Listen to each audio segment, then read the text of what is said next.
Introduction, stay with me, you'll want to see how this ends. Hey Reddit.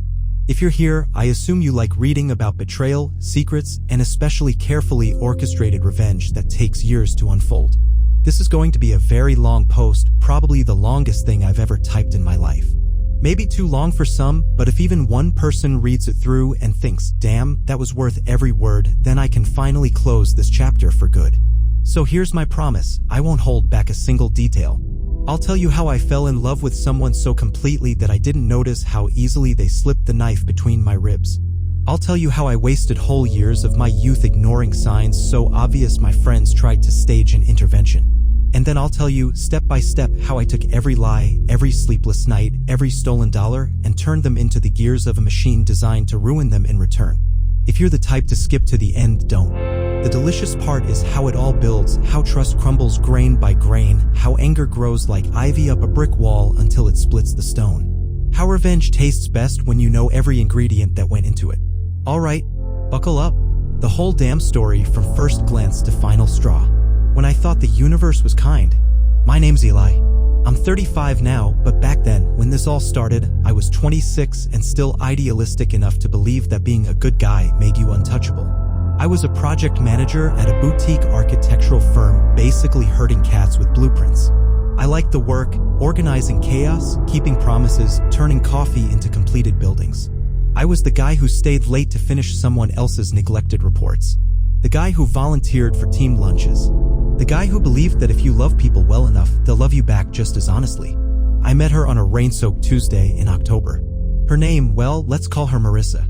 She was a junior interior designer freelancing for our firm. She came in for a pitch meeting with the senior architect and left with my heart in her back pocket.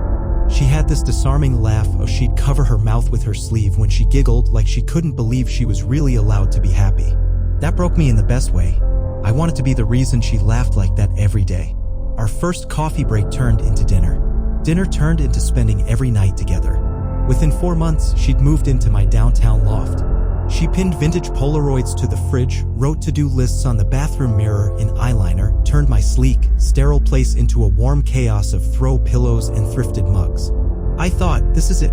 The last first kiss. The last first I love you. The start of everything we built together. Little lies that didn't feel like lies. At first, it was tiny things. She'd say she was too tired to come to a work function but post Instagram stories from a bar across town, just needed air with the girls. I'd call her out gently and she'd fold herself into my arms, apologizing with a softness that made me feel guilty for doubting her. We both worked insane hours, so sometimes whole days passed with us just brushing past each other in the dark. She started consulting for private clients on weekends, high-end condos, luxury lobbies. I thought, good for her. She's ambitious. When she said she needed to crash at her client's place to oversee an installation overnight, I told her I was proud she trusted me so much. I told myself that's what modern love is, letting your partner have freedom because you trust they'll always come home. Except freedom has a price when you stop checking the receipts.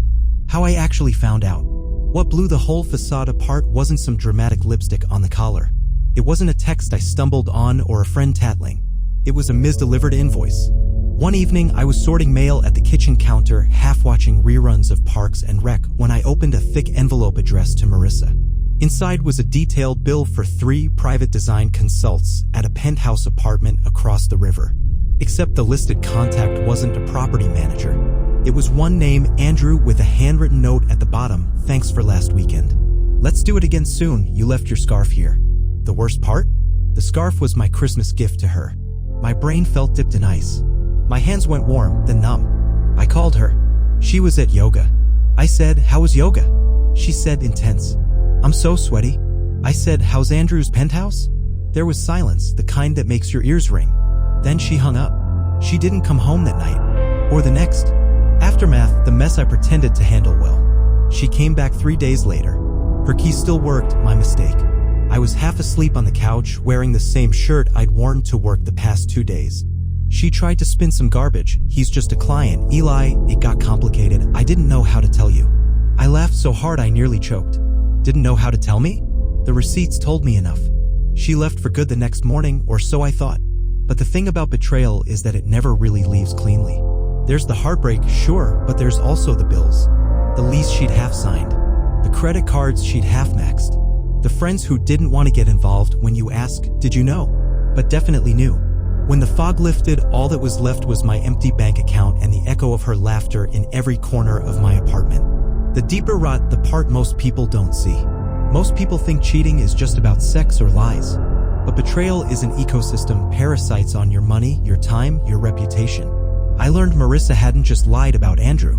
There were others, hush-hush consults where she'd pick up design fees that never went through her firm.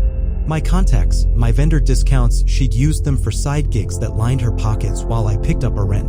Turns out she and Andrew, who was married with 2 kids, by the way, had flipped 3 condos using my insider access to contractors who trusted me. When his wife found out, they slapped Marissa with a restraining order, but not before she'd siphoned almost $30,000 from my personal savings by paying bills online. It took me months to track it all down. By the time I had the full picture, the rage wasn't white-hot anymore. It was cold, precise, patient. I didn't want her back. I wanted her ruined. The moment I knew I'd get her back my way. One night, maybe a month after she left, I sat awake at my desk, surrounded by credit card statements and manila folders of evidence. I remember thinking, what's the point of forgiving someone who'd never apologize? And like that, the idea snapped into place. If betrayal is an ecosystem, then revenge is pest control. And so began my blueprint. Phase 1, proof and leverage. I made digital backups of every invoice, receipt, message, and bank transfer I could. I tracked Andrew's company, found out who handled his real estate deals. I quietly messaged his wife through a dummy account. She was very interested in collaborating. Phase 2, social shrapnel. I sent anonymous packets to every local property developer Marissa had bragged about working with. Inside, photos of invoices she forged with their vendor discounts. I dropped hints to a real estate blogger about unlicensed stagers who bill like licensed designers. I used an anonymous tip line to the local news, our luxury condos being flipped with shady contracts. Phase 3, financial bloodletting. I filed a small claims suit for the stolen money. It got bigger once the fraud was clear. I filed a formal complaint with the city's licensing bureau about her consulting without an actual license. When Andrew's wife filed her suit for alienation of affection, yes, my state still allows it, I offered to testify. Phase 4, reputation napalm. I set up a portfolio site under my own name, showcasing all the joint projects she'd stolen, complete with timestamps proving who did the work. Quietly, I fed her new potential clients my review blog, factual, all receipts, no defamation. I paid a freelance SEO wizard to make sure my site outranked hers. Phase 5, the resurrection. I pitched my boss on launching our firm's own in-house staging wing. I took over the contracts she'd poached. I made sure the same contractors she underpaid got new, legit work through me. And I used the entire experience to write a behind-the-scenes expose, The Parasite Designer, which went semi-viral on Medium. Guess whose name appeared in Google searches next to fraud and lawsuit? Exactly. Watching the collapse like rain on rotten wood. It didn't happen overnight. It took about 18 months to pull all the levers. Some nights, I doubted myself. Was I being cruel? Was I obsessed?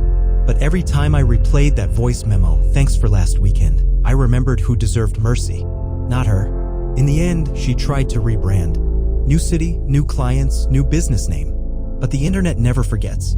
Her reputation trailed her like a rusted anchor. When clients Googled her, they found me. Andrew? Lost his wife, his kids, half his net worth. The condos they flipped got flagged for tax irregularities. The developer blacklisted them both. The last I heard, he moved to Scottsdale under a different LLC. Marissa drifted to freelance gigs, but no serious firms would sign her. She tried to threaten me with defamation once, until my lawyer countered with my mountain of receipts. She vanished again. Where I am now 5 years later. I'm still in the same city, but I'm not the same man.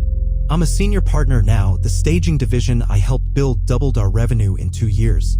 I bought my own place, bigger than the loft she left, but somehow emptier in a way that feels like freedom.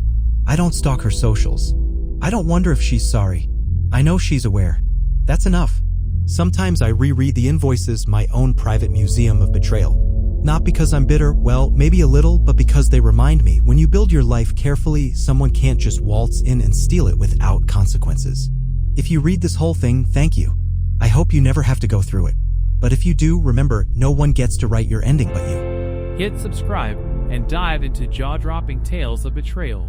Your next scandal awaits.